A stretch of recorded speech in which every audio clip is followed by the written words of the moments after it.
जय महाकाली, जय महारुद्र, हर हर महादेव, जय गुरुदेव। साधकों, आप सभी का स्वागत है आपके अपने चैनल तंत्र सिद्धि संस्थान में। साधकों, जैसा कि हमने आपको बताया था कि हमारे पास कई सारे साधना अनुभव आए हैं, उसमें से ही आज हम आपको एक दूसरा साधना अनुभव बताने जा रहे हैं। यह है मसानी डाकिन की साधना का अनुभव। साधकों, मसानी डाकिन क्या है, कैसी है, क्या साधना इसकी होती है और किस प्रकार का ये अनुभव है, किसका अनुभव है, सारी जानकारी आज हम आपको बताने वाले हैं। साधकों, जिसने भी लिखा है वो लिखते हैं, गुरुजी जय महाकाली, प्रणाम, आशीर्वाद बनाए रखिएगा। मैं एक 25 वर्षीय उत्तर प्रदेश निवासी, उन्नाव निवासी रामाशीष हूँ, जो कि वर्तमान में तमिलनाडु के कोयम्बटूर में रह रहा हूँ। वर्तमान पता इन्होंने पूरा लिखा हुआ है 1592 करके। मैं पूरा पता नहीं बता सकता, उन्होंने बोला है कि पता को गुप्त रखिएगा। हालांकि ये उनका स्वयं का पता नहीं है, ये गुरुजी के साथ रह रहे हैं, उनके साथ आना जाना रहता है, इनका स्वयं का कोई पता नहीं है। इन्होंने अघोर मार्ग में दीक्षा ली हुई है, अघोर तंत्र में दीक्षा लिया हूँ, इसी महाकुंभ में, और स्वयं का पिंडदान भी किया हूँ। ये बोलते हैं कि इनकी एक अघोरी से मुलाकात हुई थी 5 वर्ष पहले। 5 वर्ष पहले इनकी मुलाकात हुई और 5 वर्ष से लगातार वो उनके पीछे पीछे टहल रहे हैं। और ये जब वो 20 साल के थे, यानी कि ठीक है अभी 25 के हैं ये, तो ये 5 वर्षों से उनके आसपास टहल रहे हैं, उनसे साधना लेने के लिए, उनसे दीक्षा लेने के लिए बार बार प्रयत्न कर रहे हैं। पर वो जो भी गुरु हैं, उनका गुरु का नाम उन्होंने लिखा हुआ है, मैं बताऊंगा नहीं। हालांकि कोई अघोरी, अगर जो कोई गुरु होते हैं, कोई भी अघोरी होते हैं, उनका कोई नाम, जाति पाति कुछ नहीं रहती है, ठीक है। उनके संप्रदायों के द्वारा जब वो दीक्षा ग्रहण करते हैं तो उनको एक नाम प्राप्त होता है, उन नामों के जरिए वो जाने जाते हैं। बाकी उनकी साधनाओं के माध्यम से ही वो जाने जाते हैं, विचरण करते हैं चारों तरफ। बोला इन्होंने कभी मणिकर्णिका घाट, कभी बनारस में घूमते रहे, कभी कश्मीर गए, कभी महाराष्ट्र आए, तो कभी इधर से उधर घूमते फिरते, कहीं प्रयागराज, कहीं नासिक, कहीं हरिद्वार, चारों तरफ उन अघोरियों के पीछे पीछे टहल रहे थे, उन्हीं के साथ टहल रहे थे। 5 वर्षों का कठिन संघर्ष के बाद रामाशीष जी को इस महाकुंभ में आखिरकार उर गुरु ने दीक्षा दी है और उनका पिंडदान करवाया है। देखिए, मैं सबसे पहले बता दूं, कोई भी अघोरी है अगर है तो उसका पिंडदान स्वयं होता है। पहले उसका पिंडदान वो स्वयं करता है, क्योंकि उसके पश्चात उसके कोई माता पिता नहीं रह जाते हैं। कुछ लोगों का ये भी क्वेश्चन रहा है कि इनके माता पिता नहीं हैं क्या, जिन्होंने अघोर मार्ग में साधना ले ली। इनसे मेरी बात हुई, उन्होंने बताया कि आज से करीब 10 वर्ष पहले, जब ये 15 या 16 साल के रहे होंगे, इनकी माता पिता और भाई का घर में जलकर मृत्यु हो गई थी। उन्नाव में ही एक बताया इन्होंने, कुटिया में रहते थे। ये कुटिया यानी काफ़ी गरीब और मध्यम वर्ग के परिवार से भी निचले वर्ग में रहे हैं, और किसी से कर्ज लिया था। कर्ज के बाद किसी न किसी समस्याओं को चलते उन्होंने ऐसा किया, और जिन्होंने भी वो किया था उसके 2 दिन बाद उनका भी देहांत हो गया था। जिन्होंने घर जलवाया था वो कोई मुनीम थे, कोई एरिया के जो भी रहे होंगे, मुझे नहीं जानकारी है, मुझसे सामान्य बात हुई ज़्यादा। फिर उनके चेहरे के हाव भाव देखकर मैं समझ गया कि उनको काफ़ी कष्ट है इस चीज़ों से, तो मैंने उन चीज़ों को जा कर के छोड़ दिया और ज़्यादा डीप में नहीं पूछा। वो लिखते हैं कि उनके गुरु ने उनको कई सारे अनुभव सुनाए, बहुत सारे अनुभव, यानी कि पूर्ण अनुभव ने। उन्होंने ये बताया कि बहुत सारी चीज़ें कि इस प्रकार साधनाएं होती हैं, ऐसे अघोर मार्ग में, ऐसे शमशान से 2 तय शमशान में ये चीज़ें कर सकते हैं हम। और उनके गुरु भाई, यानी पहले से ही जो अघोरी थे, उनके कई गुरुमयी भाई होंगे, उनके कई शिष्य होंगे, उनके माध्यम से भी रामाशीष जी को कई सारे अनुभव प्राप्त हुए, कई जानकारियाँ प्राप्त हुई। तो उन्होंने वो लिखते हैं कि मैंने गुरुजी के साथ कई सारे अघोर कार्य किए, उनके साथ में कार्य किए, ना कि स्वयं। गुरुजी लगातार मुझसे अघोर और कापाली क्रियाएँ कराते रहते थे, छोटी छोटी क्रियाएँ, जो बड़ी क्रियाएँ करते थे उसमें मैं सहभागी के रूप में उनके साथ रहता था। उनकी एक साधना अनुभव है मसानी डाकिन का। मैंने उनसे उनकी साधना का अनुभव बहुत बार पूछा, तो कई बार उन्होंने बहुत सारे अपशब्द बोले कि इस प्रकार की साधनाओं के अनुभव में मत जाओ, ये तुम्हारे लिए कष्टकारी हो सकते हैं, अभी तुम्हारे लिए वो समय नहीं है। और लाख कोशिशों के बाद भी आखिरकार आज से 15 दिवस पहले, यानी ये इनका जो इन्होंने मेल की हुई है 17 फरवरी को मेल की हुई थी इन्होंने, मैं आज ले पाया हूँ, और यह मार्च पूरा समाप्त हो गया, यानी काफ़ी टाइम हो गया। लिखते हैं कि 17 फरवरी को उनकी मेल है, तो वो लिखते हैं कि आज से 15 दिवस पहले उन्होंने वो साधना अनुभव सुना जो उनके गुरुदेव का था, डाकिन का साधना का अनुभव। रात्रि में जब वो चरण दबा रहे थे अपने गुरु के, तब उन्होंने बोला अपने गुरु से, गुरुदेव अपनी साधना के कुछ तो अनुभव में बताइए जो पूर्ण रूप से हों। अन्य गुरु भाइयों के मुख से मैंने बहुत सारे सुना है कि आपने उन्हें साधना अनुभव बताए हैं, पर गुरु मुझे भी कुछ जानकारी दीजिए। मसान डाकिन क्या है, शमशान डाकिनी क्या है, डाकिनी क्या है। मैंने बहुत सारे अपने आपके शिष्यों से मैंने चीज़ें सुनी हुई हैं, तो मुझे भी उनके बारे में थोड़ी विस्तृत जानकारी चाहिए। क्या आपने वो साधना की हुई है? अगर की है तो क्या अनुभव है गुरुदेव, मुझे बताइए। तो उनके गुरुदेव से बोलते हैं कि हाँ, जब मैं अपनी युवावस्था में था, यानी तुम्हारी ही उम्र का था, 18-20 साल का, तो मैं गुरु कैवला की शरण में डाकनी साधना की थी। अब उनके कोई गुरु थे कैवला। वर्तमान में रामाशीष जी अपने गुरु के बता रहे हैं 80-85 वर्ष, तो यानी कि आज से करीब 60-70 वर्ष पहले उन्होंने ये डाकिन साधना संपूर्ण की थी। ठीक है, कहाँ पर की थी? मणिकर्णिका घाट में की थी, बनारस में। मसान डाकिन अत्यंत ही शक्तिशाली होती है। उनके गुरु ने बताया अगर तुम भी करना चाहते हो तो मैं तुम्हें संपूर्ण डाकिनी साधना विधि अनुभव बताऊंगा, परंतु मंत्र नहीं दे सकता क्योंकि तुम्हें अभी अघोर मार्ग के उस उपक्रम या लेवल की साधना करने के मापदंड पर खरे नहीं उतरे हो। गुरुदेव आगे कहते हैं कि मैंने अपने गुरुदेव से संपूर्ण साधना विधान सीखने के बाद शमशान पर जाकर साधना शुरू करने का निर्णय लिया। और कौन से शमशान होना चाहिए, कैसा होना चाहिए, रामाशीष जी ने ये पूछा। गुरुदेव बताते हैं कि डाकनी साधना अत्यंत शक्तिशाली, भयंकर है, रहस्यमयी है, अघोर साधना है। उन्होंने मुझे बताया कि गुरु माध्यम, गुरु ज्ञान से यह जानकारी मिली थी। डाकनी के कई रूप होते हैं जो महाविद्या महाकाली की अनुचरी होती हैं। महाकाली की सबसे निचली शक्ति क्रोध स्वरूपा, जिनमें तुच्छ परंतु मलिन भयंकर शक्ति होती है। छिन्नमस्ता भी हो सकती हैं, धूमावती की भी मलिन शक्तियाँ डाकिनी हो सकती हैं। उनकी अनुचरी भी डाकिनी ही होती हैं जो शमशान में निवास करती है। गुरुदेव ने बताया कि मसान डाकनी साधना है तो एक जागृत मसान यानी शमशान की आवश्यकता होती है। उसके पश्चात किसी भी मास के 2 पक्षों में से कृष्ण पक्ष की चतुर्दशी या कृष्ण पक्ष की त्रयोदशी की अर्धरात्रि से यह साधना शुरू करनी चाहिए। 11:50 से यह साधना शुरू करनी चाहिए। 11:50 12 बजे 12:15 के पहले शुरू कर देनी है। ठीक है, गुरु ने बताया कि उपरोक्त साधना सामग्री जो कि उनके गुरु ने उन्हें बताई थी वो सारी वाम मार्गी है। उन्होंने लिखा हुआ है मांस, मदिरा, रक्तचंदन, लाल गुड़हल पुष्प या कमल पुष्प या लाल, और एक गुलाबांस आपने सुना होगा, गुलाबांस का पौधा एक होता है, उसका पुष्प, खोपड़ी किसी ऐसे मनुष्य की जिसकी मृत्यु साधना शुरू करने के 90 दिनों के अंतराल में हुई हो, यानी 91 दिन ना हो गए हों, नहीं तो वो साधना सफल नहीं होगी। कुमकुम, सरसों का तेल, सरसों के साथ, सरसों का तेल के अंदर कुछ सरसों मिला करके सरसों का तेल रखना था।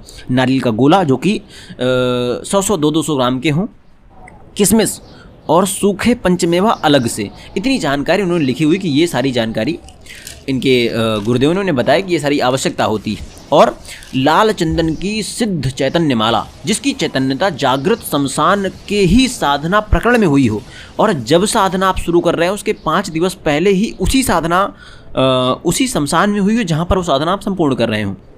यह इसकी एक क्रियाविधि थी। साधना का समय आया और कृष्ण पक्ष की चतुर्दशी के दिन गुरुदेव उनके पहुँचे। रामाशीष बताते हैं कि गुरुदेव मुझसे कहते हैं कि मैंने अपने गुरु के कथनानुसार जितनी सामग्री लेनी थी सारी सामग्री मैंने उपलब्ध करा दी। अब रामाशीष बताते हैं, उनके गुरु कहते हैं कि मैंने बहुत समय तक खोपड़ी ढूंढने की कोशिश की परंतु मुझे नहीं मिली। कोई भी ऐसी मिलती तो मुझे बहुत पुराने शमशान आदि में मैंने बहुत कोशिश की, वहाँ पर भी पुराने मिले हुए, अब उनकी अवधि क्या है यह उनको ज्ञात नहीं है। तो उन्होंने कब्रिस्तान का सहारा लिया और वो कब्रिस्तान के किसी न किसी एरिया से जा करके वहाँ बैठे और देखा कि जब कोई व्यक्ति यहाँ पर गड़ा है, कितने दिन गड़ा है, किस दिन नहीं गड़ा है, उसकी सारी अवधि वहाँ लिखी रहती है। उन्होंने एक कब्र को खोदा और कब्र से एक खोपड़ी निकाल कर लेके आए और उस खोपड़ी पर सारी क्रियाएं करना शुरू की। किस प्रकार कैसे क्या करना है उन्होंने बताया आगे। अब उन्हें खोपड़ी प्राप्त हो गई थी और खोपड़ी को भी अब सिद्ध करना था, चैतन्य करना था उसको। किस प्रकार चैतन्य करना है, उसके लिए एक अघोर कापालिक क्रिया है जो भैरव की क्रिया से होकर गुजरती है। ठीक है, अघोर कापालिक क्रिया की एक अलग विधि है। उस कापालिक क्रिया को करने के लिए आपको जागृत शमशान करना पड़ेगा जिसका मुख दक्षिण दिशा की ओर हो। ऐसे शमशान की आवश्यकता, हालांकि ज़्यादातर शमशान ऐसे ही होते हैं जिनका मुख दक्षिण की ओर ही हो, और लेकिन उस पर एक और वो थी कि अगर कोई शमशान ऐसा हो जिसके पास से नदी बह रही हो या कोई तालाब निकल रहा हो, उस शमशान में खोपड़ी की साधना जागृत करके करनी आवश्यक है। उन्होंने जा करके और अमावस्या की रात्रि को इस खोपड़ी को सिद्ध किया और उन्हें बताया कि जब मैंने खोपड़ी को सिद्ध किया उसके अंदर, खोपड़ी के अंदर पूर्ण रूप से सरसों का तेल भर करके कुमकुम और अक्षत डाल करके काले अक्षत, काले रंग को, अक्षत को काले रंग में करके उसके पश्चात उसके पूजन करना था और उसके बाद कलेजी के माध्यम से उसको सिद्ध करना था। और जब वो इस साधना कर रहे थे तो अचानक खोपड़ी एकदम से हिलने लगी रखते रखते, और उसके अंदर का तेल ऐसा लगा जैसे वो खौल रहा हो और खोपड़ी कसके गर्म हो रही हो। और यही एक विधि है, जब कोई खोपड़ी सिद्ध करता है, जब कोई कपाल सिद्ध करता है तो इसी प्रकार के अनुभव होते हैं। ये मेरा खुद का अनुभव है, उन्होंने जो लिखा हुआ मैं उस चीज़ों को और ज़्यादा प्रगाढ़ रूप से आपको बता दिया हूँ। ठीक है, कि जब भी कोई खोपड़ी सिद्ध की जाती है तो उसके अंदर इस चीज़ को भर कर रखा जाता है, वो जल हो या तेल हो या रक्त हो, वह उबाल ऐसा मारने लगता है इसका और खोपड़ी हिलने लगती है। तो उसको ये मानते हैं कि अब खोपड़ी सिद्ध हो गई है, शमशान जागृत ही होना चाहिए। देखिए वर्तमान में साधनाएं सारी पाबंदी है इन पर, ठीक है। ऐसी कोई साधनाएं आप नहीं कर सकते हैं, खासकर कोई करता भी होगा तो कोई अन्य पिछले गाँवों में करता होगा। सामान्यतः किसी शहर पर जाकर के आप इस प्रकार की साधना नहीं कर सकते हैं, वहाँ पर आप कानून के घेरे में आ जाएंगे, ठीक है। ये अनुभव मात्र है, इससे इंस्पायर होकर कोई कहीं मत जाए, ये मेरा सबको संदेश है, ठीक है। अनुभव है, और अनुभव ही कब का है, 60 वर्ष पहले का है, 80 वर्ष पहले का है, ठीक है। जैसा ही बताया मैंने यहाँ पर, आप सुन रहे होंगे इन चीज़ों को, है ना, पत्र है ये। उन्होंने बताया कि उनके गुरु ने उनसे बताते हैं कि वो एक शमशान को ढूंढते हैं। जैसे मैंने पहले बताया कि मणिकर्णिका घाट और वहीं का जो शमशान है, वहीं पर उन्होंने ये क्रिया की। उस क्रिया के लिए वो सबसे पहले शमशान के दक्षिण पूर्व के 45 अंश दक्षिण का जो कोना है, उस कोना को सुनिश्चित करते हैं जाकर के, जिस दिन साधना करनी होती है उसी के सुबह। और वहाँ पर 2 गड्ढे बनाने हैं, एक गड्ढा जो दूसरे गड्ढे से गहरा हो और गहराई एक बीता के ऊपर हो, सूर्य की रोशनी में बनाकर आना था। साधना वाली जिस दिन साधना आपको जिस रात्रि करनी है, यानी कृष्ण चतुर्दशी की जो रात्रि होगी, उसी के सुबह आपको जाकर के ये 2 गड्ढे बनाकर आने थे। और कहाँ बनाने हैं? शमशान के दक्षिण पूर्व का कोना, जो पूर्व से दक्षिण की ओर 45 डिग्री दक्षिण को झुका हो। और यह देखिए, यह गुनिया की सहायता से व्यक्ति कर लेते थे सूर्य की रोशनी में। इसलिए मैंने कहा जाता है कि सूर्य की रोशनी में व्यक्ति आसानी से डिग्री आदि का अंतर लगा लेता है, ठीक है। वो जाकर बना के आए, और वो रामाशीष पूछते हैं अपने गुरुजी से कि ऐसा क्यों? तो उनके गुरुजी बताते हैं कि देखो, सबसे पहली बात यह है कि दक्षिण का जो कोना है वो शमशान को और दक्षिण लोक यानी मृत्यु लोक को प्रदर्शित करता है। और जो डाकनी आदि हैं शमशान लोक में ही रह निवास करती हैं। तो इस एक कारण तो ये रहा। दूसरा कारण, एकांत की आवश्यकता तब पड़ती है कि जब आप किसी ऊर्जा को बुला रहे हैं, जब आप किसी शक्ति को बुला रहे हैं, तो उसको एकांत दें। अगर आप उसे एकांत नहीं देंगे तो वो शक्ति आपके सामने उपस्थित ही नहीं होगी। तीसरी चीज़, गड्ढे क्यों? एक गड्ढे में खोपड़ी को स्थापित करना था, जो छोटा था, जो गहरा गड्ढा था, वह स्थान देना था उस डाकिनी को, कि वो डाकिनी आकर के उस पर स्थान ले सके। क्योंकि सामान्य वायु के झोंके में वो हो सकता है खड़ी ना रह पाए, क्योंकि कई बार ऐसा होता है जब आप शक्तिपुंज को बुलाते हैं और आप उसकी स्थापना सही से नहीं कर पाते हैं, तो आपको एक गड्ढा देना होता है। देखिए, कापालिक और अघोर की और कौल परंपराओं की यह एक विधि है, ठीक है। हालांकि आज के समय में जब भी कोई इसे बुलाता है तो नारियल की जटा, नारियल की खोपड़ी में भी बुला लेता है, वहाँ पर स्थान देता है, ठीक है। लेकिन ये पहले के कोई प्रकरण होगा, उनके गुरु के माध्यम से पता चला है, तो ये उन्होंने बताया, ठीक है, कि वो वहाँ पर उसके लिए अनुकूल वातावरण तैयार कर सकें, इसलिए वो सारी चीज़ें उन्होंने की थी। उसके पश्चात तो बताते हैं कि जैसे ही सूर्य ढलता है उस समय पर वो जा करके सरसों का तेल, कुमकुम और सिंदूर को मिला करके अपने लंबाई का 2/3 बड़ा घेरा खींचते हैं, और उसी घेरा के अंदर एक छोटी सी कुटिया का निर्माण करते हैं। यानी आप ये समझ लीजिए कि अगर वो उनकी लंबाई 5 फुट रही होगी, सामान्य मानता हूँ हमें 5 फुट रही होगी, तो 5 दूनी 10, 2 12, करीब 12 फुट घेरा चारों तरफ का, परिधि में खड़े होकर के चारों ओर का, बीच में खड़े होकर के चारों ओर 5 दूनी 10, 2 12 फुट का घेरा खींचा। उसी के अंदर कुटिया का निर्माण किया। कुटिया यानी उस घेरे से जब तक साधना नहीं हो जाए तब तक आपको निकलना नहीं था। तो उसी के अंदर वो व्यवस्था करते हैं एक कोने में, और बाकी जगह जहाँ पर वो स्थान था वहाँ पर साधना आदि का वातावरण तैयार कर लेते हैं। उसके पश्चात वह मूल मंत्र के माध्यम से एक और घेरा खींचते हैं जहाँ पर उन्हें साधना करनी होती है। और मिश्रण क्या डालते हैं? मिश्रण वही रहेगा, सरसों का तेल, सिंदूर और सरसों और कुमकुम को मिलाकर के एक छोटा घेरा खींचते हैं जहाँ पर बैठकर उन्हें साधना करनी थी। अब वो घेरा खींच लेते हैं। तत्पश्चात वो मांस को मिस करके, मिस यानी कि मांस को कुचल करके उससे एक मूर्ति बनाते हैं, काल्पनिक डाकिनी की मूर्ति बनाते हैं और उसे सामने स्थापित करते हैं।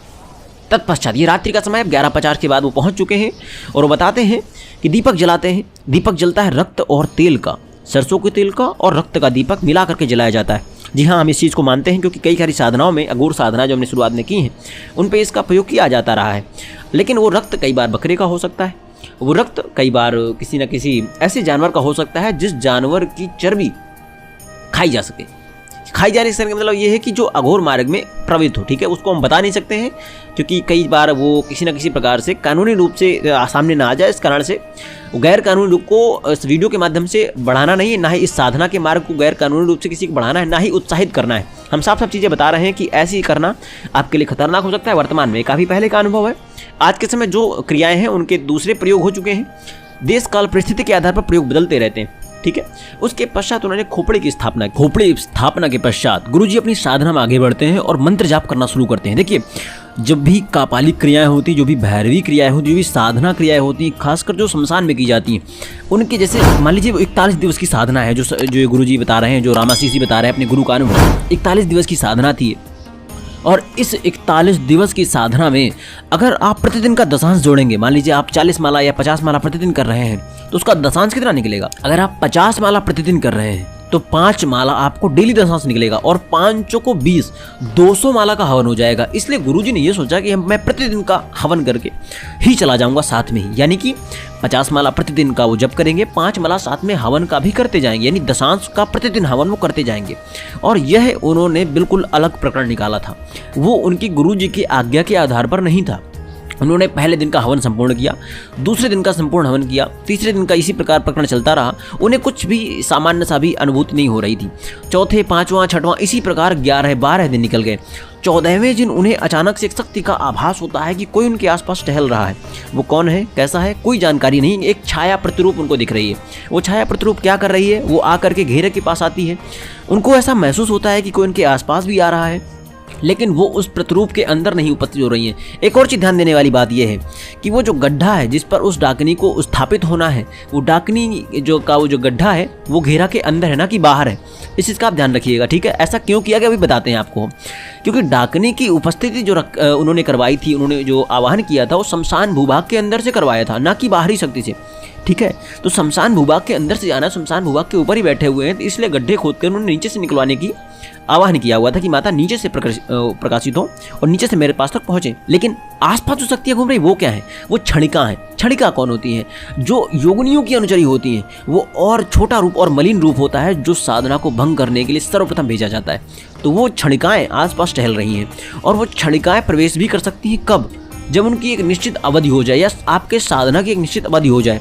जब भी कोई साधना पूर्ण होकर 21 यानी अपने 50% भाग को पूर्ण कर लेती है तो क्षणिकाएं आपके घेरे में प्रवेश कर सकती हैं और आप पर विघ्न भी डाल सकती हैं। हालांकि आपको चोट नहीं पहुंचा पाएंगी, पर वो आपको हटाने के लिए, आपको साधना से विस्मित करने के लिए कई प्रकार के ढंग कर सकती हैं। तो जैसे ही गुरुजी के 21 और 22वां दिन लगा, उसी प्रकार क्षणिकाओं का उस जो घेरा था उसमें प्रवेश शुरू हो गया। उसमें प्रवेश होते ही उन्होंने कई सारे अंग प्रदर्शन किए, नग्न प्रदर्शन किए और पूर्ण रूप से नग्न होकर के घूमना, इधर उधर जाना, आना जाना, और गंधर्वों के साथ संभोग के भी उनको कई सारे दृश्य दिखाई दिए। गुरुजी बताते हैं, रामाशीष जी लिखते हैं कि गुरुजी ने बताया कि बहुत सारे संभोग के दृश्य वो सामने देख रहे हैं और वो ये भी देख रहे हैं कि मुझे क्रोध दिलाने के लिए वो मेरे आसपास आकर के, खासकर उस डाकिनी के ऊपर आकर के संभोग का प्रकरण और जो वीर आदि चीजें हैं वो उसके ऊपर डाल रहे हैं। जो मूर्ति उन्होंने बनाई है, मांस की मूर्ति, जो डाकिनी देवी की मूर्ति बना रखी है और गड्ढे के ऊपर स्थापित कर रखी है, वहां पर वो चीजें लगातार कर रही हैं। और यह प्रकरण देख देख के, अब देखिए, काम, क्रोध, मद, लोभ, साधना में 4 में से कोई एक चीज आई तो आपका सर्वनाश निश्चित है। खासकर अगर वो साधना कोई नकारात्मक साधना है, इतरियों की साधना है, किसी नकारात्मक शक्ति, अनुचरी शक्ति को साधने की साधना की जा रही है तो। और क्षणिकाओं को यह अच्छी तरह पता होता है कि कोई भी साधक अगर यहाँ पर उचित रूप से धैर्य धारण नहीं कर पाया, काम, क्रोध, मद, लोभ कुछ भी लेकर आया, उसका संहार करना उन क्षणिकाओं का कार्य होता है। इसीलिए सबसे पहले वो भेजी जाती है। पूरा प्रकरण चल रहा था और वो कई प्रकार की चीज़ें देख रही थी। अचानक उन्हें एक व्यक्ति उत्पन्न होता है जो कि नग्न है और उसे उन्हें वो गुरुजी बताते हैं कि वो मात्र 21-22 वर्ष का लड़का कोई होगा। नग्न रूप में आता है और उनके घेरे के आगे उनके सामने बैठ जाता है और वो उनसे बोलता है कि आपको जो मैं बोलूँगा उसको दोहराना है और श्वास का मेरे बोलने के बाद में आपकी श्वास, मेरी श्वास टूटनी ना चाहिए, आपका उच्चारण निकल जाना चाहिए। अगर वो टूटा तो आपको दिक्कत बढ़ने वाली है। उन्होंने बोला कि मैं किस प्रकार से क्या कर पाऊंगा, मैं मंत्र जाप करूंगा, क्या करूंगा, मुझे समझ में नहीं आ रहा है। तब तक एक शक्ति और प्रकट होती है जो कि 18 से 20 फीट की है और गुरुजी उसको ऊपर तक देख रहे हैं कि ऊपर तक देख रहे हैं, काली घेरा और पैर नहीं है, बस एक नीचे का हवा का गुबार बना हुआ है। ऊपर जाकर के बड़े बड़े वो बाल देख सकते हैं। हाथ उसके नीचे तक जमीन को स्पर्श कर रहे हैं, अजान बाहु की तरह उनके हाथ थे, नीचे तक हाथ स्पर्श कर रहे हैं, लेकिन पैर नीचे नहीं है। नीचे क्या है, केवल एक धुएं का गुबार है।